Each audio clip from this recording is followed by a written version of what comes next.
we see the reality and the cruelty actually that is just part of this fallen world that we live in. King Herod himself was a murderous man who even killed some of his own children. Now he sent forth and put to death children from 2 years old and under. Tragedy happened, saying, a voice was heard in Ramah, lamentation, weeping, and great mourning.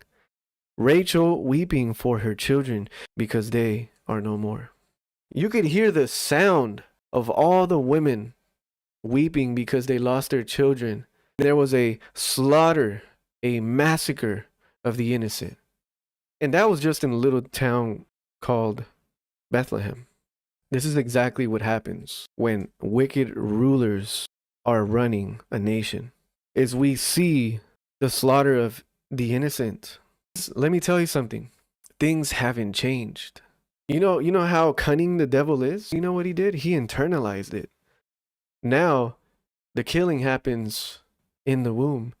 Now it can be seen. And now you have mothers who are grieving and mourning internally because of their decision.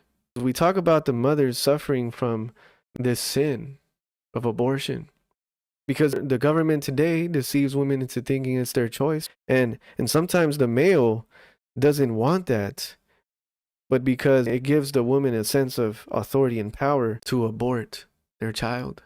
That's the government taking your children away from you. And then the men suffer quietly, silently for it.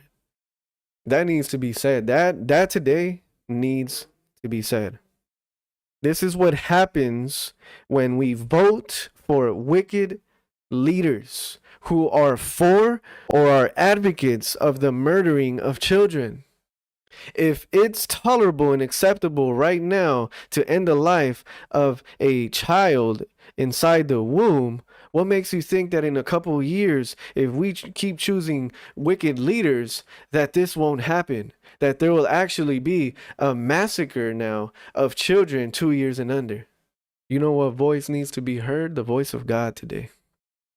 It's found right here in His Word.